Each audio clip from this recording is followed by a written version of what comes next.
Саламатсыздарбы, урматтуу депутаттар, урматтуу комитеттин төрагалары. Мына биз сиздердин алдыңыздарга Кыргыз-Тажик мамлекеттик чегарасын делимитациялоо тууралуу маалыматты алып келдик. Себеби дегенде, ушуга чейин биз ушул маселелердин бардыгын ДСП кылып, секретарь кылып кармап келгенбиз. Себеби сүйлөшүүлөр маалында, жанагы макулдашуулар маалында ар түрдүү сөздөр болуп, оң, тетири пикирлер айтылып отуруп, ошо биздин сүйлөшүүлөрүбүзгө терс таасирин тийгизип калбасын деген гана максатта.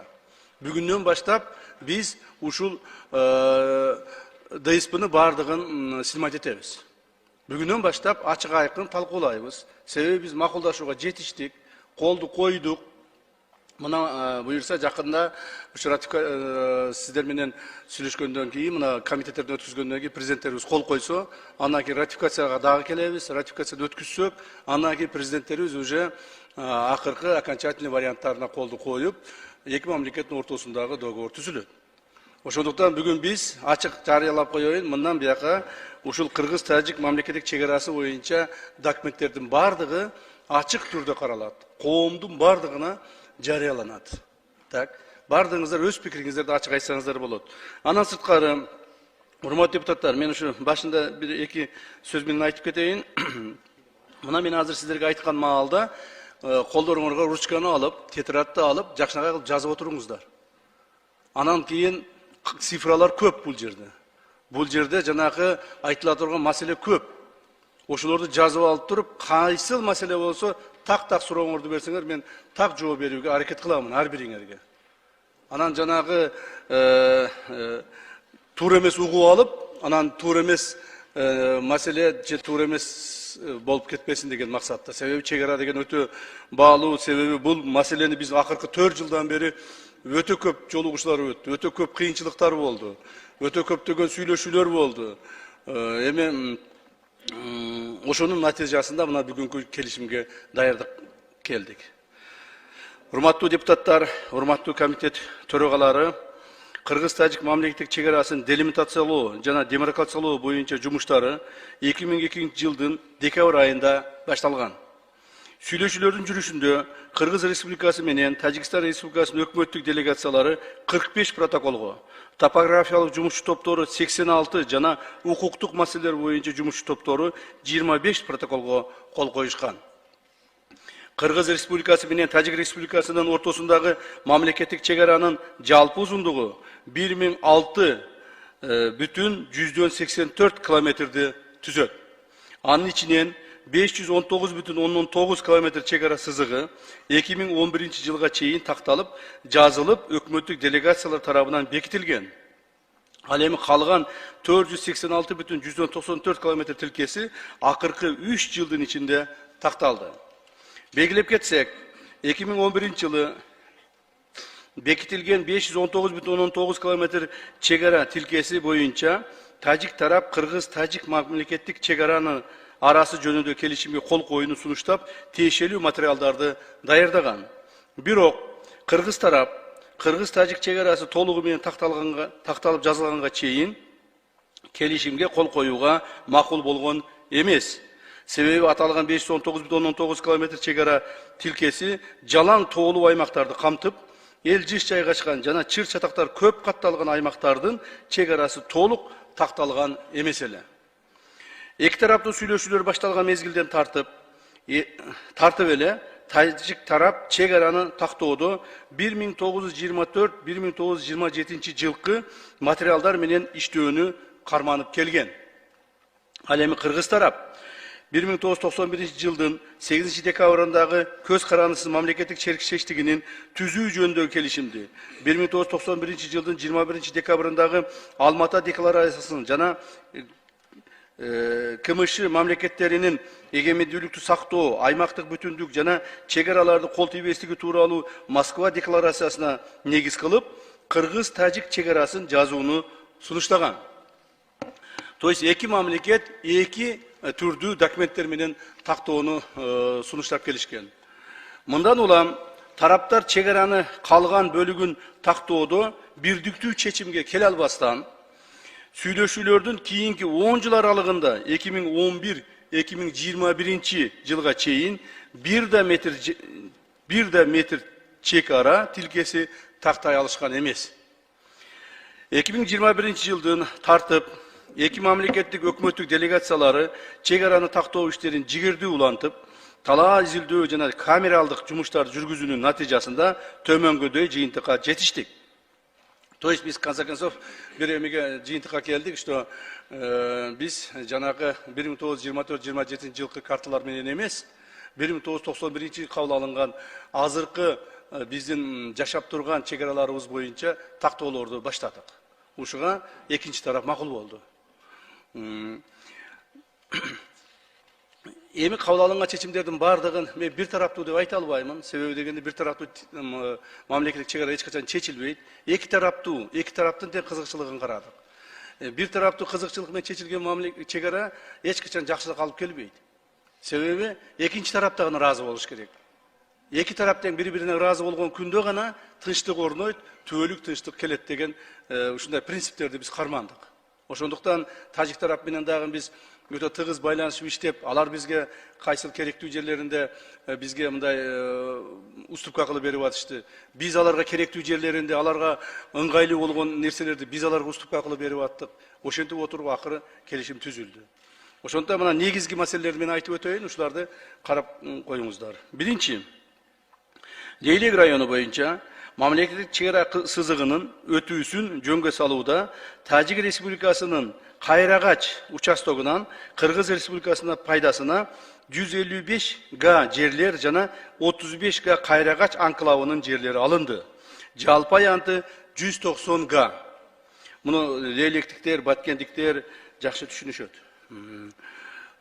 Ордуна Кыргыз Республикасынын Саада 21 гектар, Разака участогы 23,5 гектар, Селкан 4 гектар, Майты 7 гектар, Пролетарск 12,5 гектар, Улакжай 15 гектар, Акарык 7 гектар участоктарынан жалпы 90 га жана Баткен районунун Карабак участогунан 65 гектар берилди. Бардыгы 155 гектар берилди. То есть, ошондой эле Тажик Республикасынын Кайрагач анклавынын ордуна Майты участогунан 35 га жер берилди. Жалпы берилген аянт 190 га. Биз алардан 190 алдык, 190 бердик. Баягы аралашып кеткен жерлер. Мына лейлектиктер билет, мына Бактияр Калпаев олтурат. Бул жерде жанагы эже бар эле, мына Камила Абдрахманова отурат, дагы бул жерде Нургүл бар эле. Ушулар жакшы билесиңер, баягы Селкананы, Кулундун ылдыйын Селканан. Ошо Селкананын каналынын ылдыйындагы биздин турган жерлердин баарын бердик.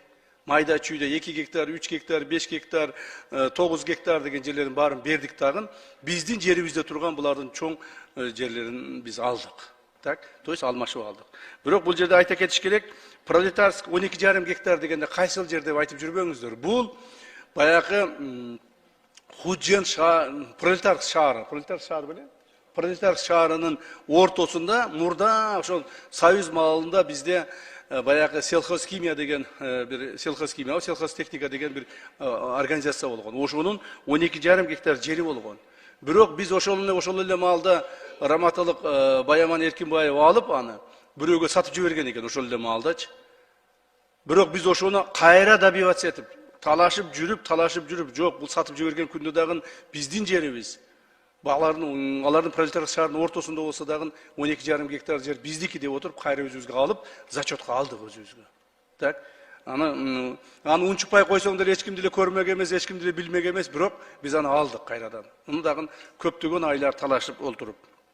Андан кийин мына бул Агарыктын ылдыйында, Агарыкты билесиз, Камил Абдрахман жакшы билет. Агарыктын ылдыйында 7 гектар жерибиз бар эле. Ал жерге биз эч качан барчу эмеспиз, аны дагы ушу тажиктер ар дайым колдонуп келген. Ал жака биздикилер колдонгон эмеспиз, барган да эмеспиз. Бирок ошону дагы биздин жерибиз бул жерде кайрадан алып, өзүбүзгө зачет кылдык. Так. Ошентип 190 гектар жерди биз аларга бердик, 190 гектар жерди алдык. Так. Бул Leylek районунан 1991 жылдагы чегара сызыгы Худжант Арка Канибадам автожолунун тең ортосунан өткөндүгүнө байланыштуу тажик тараптын сунушу менен бул автожол толугу менен жана Достук жайма базары 3 гектар жер кошуна тарапка калтырылып жазылды. Бул калтырылып жазылган жерлердин аянты 12 гектарды түздү. То есть жолдун ортосу биздин чек ара тараптан жана баягы базар. Ар дайым баягы жаңжал болгондо күйүп кете турган, алар тарапта жолдун наркы бетине турган 3 гектар Достук базары бар эле. Билесиз, Камилеже. Ошол базар, ошолор бардык 12 гектар экен. Анын ордуна, ошол 12 гектардын ордуна тажик тараптан 2 эсе көп жер аянтын алдык. Башкача айтканда, Лаккон участогунан 25 га сугат жер кыргыз тараптын пайдасына алынды. Эмне үчүн? Себеби биз аларга ушундай талапты койдук. Бул деген базар, коммерциялык жер, ал жерде адамдардын магазиндери болгон, жана башкалары болгон, элдер акча таап турган. Бул бир. Экинчиден жол деген бул өзөк. Жол негизги мындай бир чоң нерсе, бул жөн эле аянт эмес деп ушундай убедить этип отуруп, алардан 2 эсе көп жер аянтын алдык, 25 гектарды. Мындан сырткары, ошол эле Карабак, Лаккон участогунан кыргыз тарап пайдаланып келген 200 га жер аянтын тажик тарапка калтырылып, ордуна тажик тараптан 200 га, анын ичинен 130 га Карабак, Лаккон участогунан жана 70 га Куруксай участогунан сугат жерлер кыргыз тарапка калтырылып жазылды. Белгилеп кетсек, мамлекеттик чек ара сызыгынын жеринен өтүүсүн жер пайдаланууну ыңгайлаштыруу максатында жогоруда аталган алмашуулар жүргүзүлдү. Тактап айтканда, Кайрагач участогунда чек ара сызыгы Селкан каналы менен белгиленди. Селкан менен белгиленди толук бойдон. Кайрагач анклавы жоюлду. Карабак, Лаккон участогунда автожол тажик тарапка калтырылып жазылды. Булар тажиктер, ошол тажик тарап Карабакта бизде айланып өтө турган жолу бар эле. Мен муну түшүндүрүп коеюн, түшүнбөгөндөргө. Эмне үчүн 200'ды алып 200'ды бердиңер дегенде. Анан булар бизден суранды. Биз ушуну айланып өтүп атабыз. Бизге ушул жерге шарт түзүп бергиле, түз өткөнгө деп суранганын биз кабыл алдык дагы. Аларга 200 гектар ошол жерден шарт түзүп бердик. Бирок ошол эле жерден, суулуу жерден кайрадан 200 гектарды алдык биз. То есть ошентип тажиктерге биз ыңгайлуу шарт түзүп бердик. Экинчи, то есть ушул эмелердин алмашуулардын негизинде эмне болду? Эми алмаштык эмне болду дегенде жыйынтыгын айтыш керек да. Алмашуулардын негизинде баягы биз Селкан деген чоң канал бар. Кулундун ылдый жагында. Ошо каналдын наркы бетинде жайгашкан майда чүйдө участоктордун бардыгын берип, алардан участокторду алып, Селкан каналы менен границаны түзө турган болдук. Түп-түз граница түзүлдү.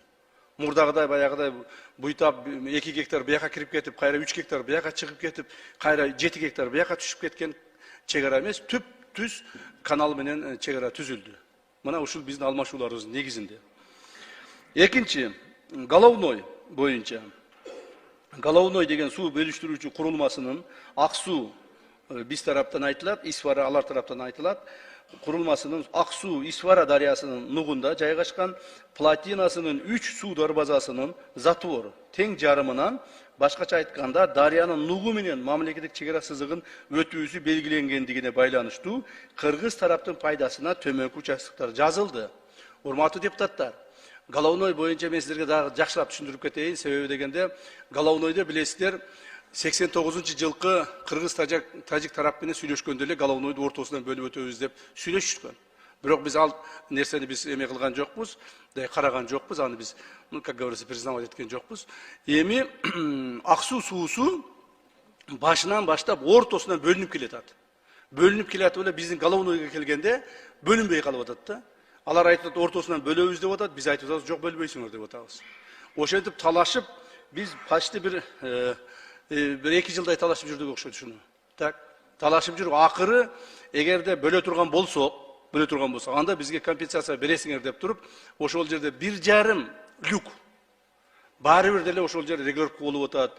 Биздин мамлекеттер арасындагы суу чарба органдарынын өздөрүнүн келишимдери бар. Ал жерде канча проценттен бөлүш керек суунун. То есть ошол келишимдердин негизинде жүргүзүлөт. Анан ошонун жанагы 3 люкту 1,5 люктон кылып бөлдүк, 1,5 люк бизде калды, 1,5 люкту биз тигилерге бердик, жанагы тажик тарапка бердик. Ошонун эсебинен 1,5 люк, эми бир 3 metr жер болsa керек ал жерчи. 3 метр, 3-4 метрге жетпеген жер болsa керек. Ошонун негизинен биз кайсы жерлерди ынандырып алдык. Бул Унжу булак участогунан 500 гектар жерди алдык, Чоңалай районунан. Өтө мындай конфликттин жери болчу ал жер. Кароол дөң участогунан 100 гектар жерди алдык. Бул жанагы Сүлүктүү шаарына кире бериш жердеги, билесиңер, Сүлүктүү шаарына кире бериш жердеги жолдун үстүнө чейин болчу тажиктердин чек арасы. Жолдун үстүнө монтип бизди карап турат эле Сүлүктүү шаарынчы. Ошону 100 гектарга чейин ичине киргиздик. Ошол жерди алдык. Бизге эң негизги трассанын боюнан жылдырдык. Анан Катта Туз участогунан 150 гектар жерди алдык. Катта Туз участогун билесиздер, ошентип 750 гектар жер алынды. Катта Туз участогу то тажиктерде, то бизде ызычуу болуп жүргөнбүз. Бирок биз документтердин баарын текшерип чыгып карасак, Катта Туз участогу бизге бөлүнгөн эмес экен. Ошондой болгондо да Катта Тузду биз тең ортосунан 300 бөлүп алганбыз. 300 аларга бердик, 300 биз алдык. Так, себеби ал жерде баягы нефти качалкалар, жанагы не деп коет эле? Нефти качат эткендер. Скважиналар, нефти скважиналар болгон. Ошо скважиналардагы тең ортосунан бөлдүк. То есть канча нефти скважина болсо, жарымы аларга калды, жарымы бизге калды. То есть ушундай бир макулдашуу менен бөлдүк. Бирок ошого дагы дополнительный баягы 300 бердик эле, 300дөн дагы 150-ин кайра алып алдык, себеби мына бул жердин ордуна деп туруп. То есть Катта Туз участогу өзү 600 гектар жер болсо, ошонун 450 гектары бизде калды. Ошентип, жанагы головной суу сактагычынын бөлүштүрүүчү курулмасынын 1,5 люктун ордуна биз 750 гектар жерди алдык. Үчүнчү, Баткен облусунун Баткен району жана Согди облусунун Исфара районунун ортосундагы туташ эмес Чересополосный жерлерди өз ара жөнгө салууга жетиштик. Натыйжада Баткен районунун Достук айылынын тургундарынын жер үлүштөрү менен 91 гектар жерди, Мазейиттин жерин 8,13 жерди, Көктерек айылын 17,5 гектар жерди, Таштумшук айылын 20,11 гектар жерди, жана Дача участогундагы 5 гектар жер үлүштөрүн жалпы аянты 141,19 га Тажик Республикасына калтырылып жазылды. То есть биз 142 гектар жерди тажиктерге бердик. Эми мунун ордуна эмнени алдык? Отуруңуздар. Анын ордуна Исфара районунун Саманион айылын алдык, 18,14 гектар, Дахма участогун алдык, 3,11 гектар, Хожайло айылынын bir бөлүгүн алдык, 21,5 гектар, Гавсувар участогун алдык, 2,17 гектар, Миңбулак участогун алдык, 42 гектар багы менен. Жана Лаккон участогунун bir бөлүгүн 55 гектарды алдык. Жалпысынан 142,17 жер Кыргыз Республикасынын калтырылып жазылды. То есть 142ге 143 алдык да, 1 гектар кошуп алыпбыз. Андан сырткары Достук айылындагы жаңы салынган үйлөргө компенсация катарында 30 гектар суулуу жер Лаккон участогунан алынды. Урматтуу туугандар, муну мен түшүндүрүп айтып кетейин. Достук айылын биз толук бойдон бердик тажиктерге. Себеби Достук айылы биздин айылдардан эң алыс жайгашкан. Ал жерде эч кандай бизге стратегиялык же болбосо экономикалык эч кандай мындай пайда жок деп айтсам болот да, пайда жок деп айтсам болот. Мына мягко айткандачы, пайда жок. Ошондон Достук айылын бердик дагы, Достук айылынын ордуна баягы 91 гектардын ордуна 91 гектарды эле алдык. Бирок биз шарт койдук. Достук айылын биз жаңадан куруп чыкканбыз. Достук айылында бизде үйлөр бар, жаңадан курулган. Так, ошол үйлөр бар. Ал жерде чек ара заставабыз бар. Кстати, биз булардын да чек ара заставасын алдык Кайрагачтагы. Чек ара заставабызды да кошуп берип атабыз. Демек бизге ушуга компенсация кылып бересиңер деп жерди 30 гектар жер алдык. Мен ойлоймун, үйлөрдү бузса, курса боло берет. Бирок жер баасыз экендигин билесиздер. Ошондуктан 30 гектар жерди биз суулуу жерден Карабак айылынын жанынан алдык. То есть ошол элдерди көчүрүп ал жерге мамлекет тарабынан дагы Достук айылынын элине ар бирине кайрадан үй салып беребиз. Эми кийинкиси Ворух анклавында тажик тарап 1991-жылга карата 19.000 гектар жер пайдаланып жүрүшкөн. Так, көптөгөн катаал сүйлөшүүлөрдүн негизинде 14.500 гектар жерге чейин жер калтырдык аларга. То есть алар 19.000 гектар жерди пайдаланып жүрүштү эле, билесиздер, биздин тоолорго чыгып, мурдагы Варухтун чегарасын өтүшүп, баягы бүт ээлеп алышкан. Ал жака биздин адамдар бара алган эмес. Так, ушуну сүйлөшүш үчүн, билбейм, муну сүйлөшүш үчүн эле бир канча өтө оор жолугушуулар болду. Өтө кыйынчылыктар болду. Бирок ошо 19 гектарды биз 14,5 миң гектарга чейин түшүрө алдык. Так. Андан сырткары Варух анклавынын айланасынан тажик тарапка 1000 гектар, тажик тараптын суранычы боюнча 1000 гектар жайыт жер берилди. Анын ордуна Чоң Алай районунун Караган Сай участогунан тажик тараптан 1000 гектар жер жайыт алынды. Билесиздер, ошол тажик тарап бизден суранып атат, биздин Варухта адамдар көбөйүп кетти. Эми азыр граница аныкталгандан кийин биз дальше өтө албайбыз. Дальше мурдагыдай пайдалана албайбыз. Ошондуктан биз малыбызды бакканга ушул жерден бергиледе бир 5000 гектар жер сураган. Ачык айтып коеюн, 5000 гектар жер сураган. Биз аны 5000 гектар бере албайбыз Варухтун тегерегинен. Анда Варух өтө эле чоңоюп кетет деп туруп, 1000 гектар жер бердик. Жайыт жер бердик малдарын бакканга. Бирок ошо 1000 гектарды кайра биз мына Чоң Алайдын Караган Сай деген жайыты бар. Чоң Алайлыктар жакшы билет, ажеке отурат, жакшы билесиз. Ошол Сулайманов бар эле бул жерде, мына сиз дагы жакшы билесиз, Чоң Алайдансыз. Караган Сайдан 1000 гектар жерди кайрадан булардан жайыт кылып алдык. Ошондо бул 1000 гектар жер алдык. Анын баягы вагон койгон жерди билесиңер да. Былтыр мындан бир 2-3 жыл мурда вагон коюп, анан ызычуу болуп, мен вертолет менен барып, 2 вертолет менен учуп кетип ады. Бир вертолетубуз жанагы авария болуп, талкаланып. Анын ичинде мына Назирбек Нарматовдор бар дагы, Кудай сактап, түрүү калыптыр, мына жаныңарда отурат. Ошентип жүрүп барып ызычуу болгонбуз. Анан ошентип вагондорун алдырганбыз, билесиздерби? Ошол жердеги, ошо вагон турган жерди, 300 гектар жерди алдык кайрадан. Так, ошол жерди алдык. Баягы көпүрө бар эле, билесиңерби? Көпүрө бар. Ошол жерде баягы Караган Сайга өткөн көпүрө, жанагы эменин ылдыйындагы эле. Кайсыл жерде баягы чет булак беле жок. Унжу булак. Унжу булактын ылдый жагында көпүрө бар эле. Ошо көпүрө булар тарапка өтүп кеткен болчу. Анан Чоң Алайлыктар бизге жаңы көпүрө салып бергиле деп мен МЧСти апарып, жаңы көпүрө салууга даярданып атканбыз. Эми ошо көпүрө биз тарапта калды. Жаңы көпүрө салыштын кереги жок. Ошол көпүрө менен эле ошо жайлоого бара беребиз. Жайлоолор биздики болду. Кудай буйрса ошол жерде Чоң Алай районунун жашоочуларына өтө жакшы шарт түзүлдү деп эсептеймин.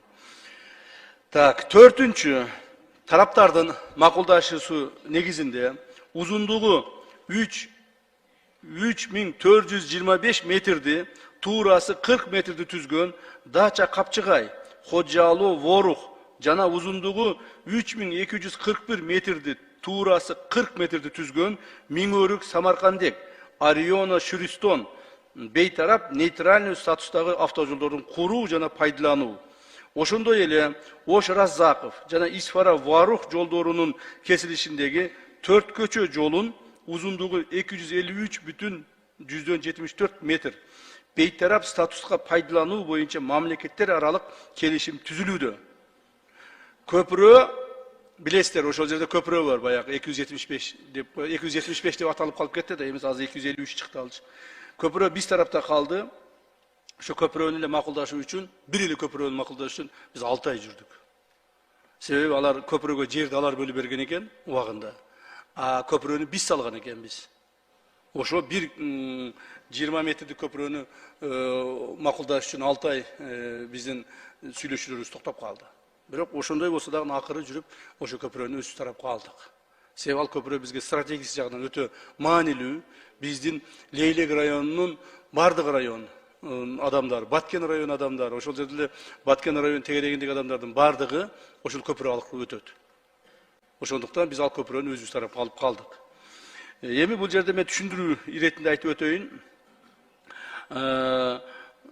Төрт көчө, баягы эле ызы чуу болгон төрт көчө. Ошол төрт көчө нейтралдык статуска ээ болду.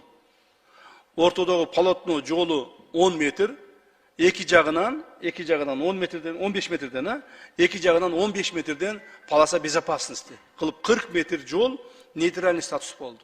То есть ал жер тажиктердики дагы эмес, кыргыздардыкы да эмес. Ал жерде биз эки тараптын өзү ушу эл аралык келишимдерде ошондой нейтралдык статус деген маселе бар экен, ошентип колдоно беребиз. Эми баягы менин жолум деп бирөө келип төрт көчөнүн ортосуна келип тосуп ала албайт.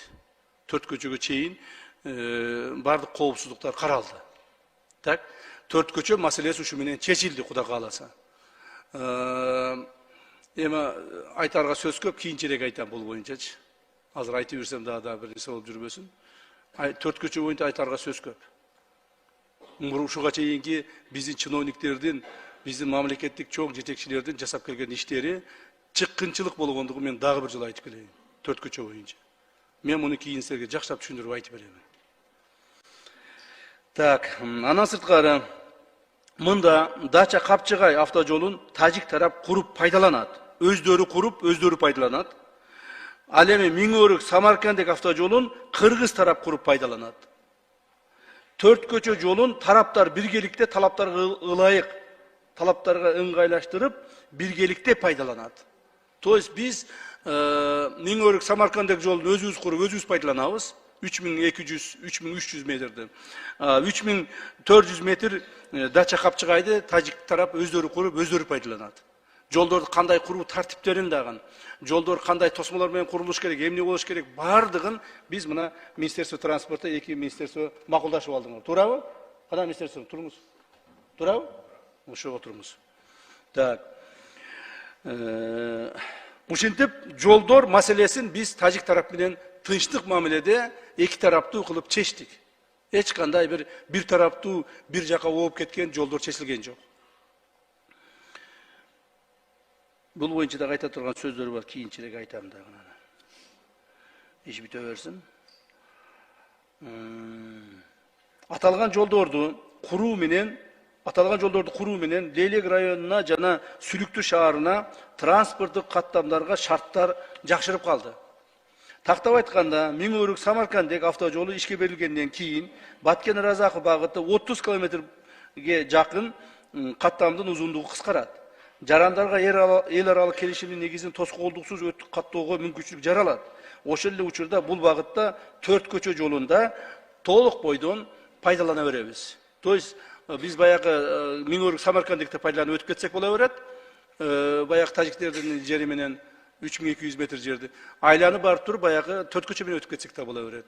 То есть биз тараптан эки чоң шарт түзүлдү Лейлек районунун жашоочуларына, айрыкча Лейлек районунун жашоочуларына. Мурдагыдай коркунучтардын бардыгы алдым салынды. Мындан ары Кудай буйрса эч кандай коркунуч болбойт. Жанагы сыртта калып кетебиз, анклакста калып кетебиз, тияк бияк деген коркунучтар бар эле го. Ошолордун бардыгы алынды. Эч кандай андай нерсе болбойт. Андан сырткары Лейлек районунун Кулунду айыл аймагынын Сай участогундагы Кулунду Максат авто жолун кыргыз тарап тоскоолдуксуз пайдаланууга макулдашылды. Бул деген баягы мындай ылдыйга түшүп туруп чыккан жол бар го. Сиз жакшы билесизчи. Ошол жер Сай деген участок болчу. Тажик тарап менен ошол жерде талашып тытышып эле мына бүгүнкү күнгө чейин асфальт кыла албай атабыз. Бүгүнкү күнгө чейин ошол жерде биздин элдерибиз талкаланган жолду эптеп каттап атат. Мына Максат жана башка айылдарга, жогору жакта жаңы жер айылдарына. Эми ошол жерде азыр макулдашылдык, толук бойдон пайдаланабыз, эч кандай тоскоолдук болбойт. Азыр өзүбүз асфальтты жасайбыз, жолдорду жасап, сонун кылып элдерге пайдаланууга беребиз. То есть тоже мүмкүнчүлүк түзүлүп калды. Бул дагы биздин келишимде, кстати, каралган. Бул жөн эле сөз менен эмес. Мунун бардыгы мына автожолдорду пайдалануу боюнча келишимде ошолор каралган. Ошолорго кол коюлат, эртең сиздерден ратификациядан өтөт ошол Кудай кааласа. Бешинчи, Кыргыз-Тажик мамлекеттик чек арасын делимитациялоонун жыйынтыгы менен чек аранын сыртында экинчи тарапта жайгашып калган тараптардын суу чарба жана энергетика объектилерине болгон менчик укуктарына таануу жана мындай объектилерди эксплуатациялоо үчүн тараптардын адистеринин тоскоолдуксуз кирүүсүнө шарт түзүү маселелери өзүнчө өкмөттөр аралык келишим менен жөнгө салынат. Урматтуу депутаттар, Советтер Союзунун катарында биз жашап келгенбиз. Ошол коңшу тажик тарап менен биргеликте курулган, биргеликте же алар тараптан курулган, же биз тараптан курулган суу тосмолору бар, суу сактагычтары бар, жанагы насостору бар. Ошолордун бардыгына жанагы тоскоолдуксуз, шартсыз кирип чыгуу маселелерин дагы биз өзүнчө макулдашууга киргиздик. Өзүнчө өкмөттөр аралык макулдашууга киргиздик. То есть ал жерлердин территориясын аныктадык. Ошо территорияларга биз өзүбүз ошол территорияларды колдоно турган, анан ошол территорияларга өзүбүз баягы госакты бере турган кылып туруп чечтик. То есть мындан ары ошол жерлерге биз беспрепятственно кирип чыга беребиз. Алар дагы беспрепятственно тоскоолдуксуз кирип чыгып өздөрүнүн жумушун аткара берет. То есть кыргыз-тажик мамилелериндеги эң орчундуу болгон проблемалардын бардыгы бүгүнкү күндө чечилди. Дагы бир жолу айтайын. Ошол проблемалардын бардыгы эки тараптуу, эки өлкөнүн кызыкчылыгын тең карап туруп чечтик. Ошондуктан урматтуу депутаттар, урматтуу комитеттин төрагалары, ушул маселени бүгүн карап комитеттерден өткүзүп берсеңиздер, енді қайталап қалып атам, бирок айтып коеюн эми жыйынтыгында. Бүгүн өткүзүп берсеңиздер, биз анда урматтуу президенттерибизге ушул договорлорго жана өкмөттүн башчыларына ушул келишимдерге кол коюуга беребиз. Алар кол койгондон кийин кайрадан силерге алып келип дагы бир жолу ратификациядан өткүзүп кетебиз. То есть ушул эле маселени кайрадан ратификациядан өткүзөбүз жалпы жыйын менен. Анан договорго кол коюлат дагы, то есть ратификация кол коюлат дагы, мыйзам чегинде мыйзам иштей баштайт.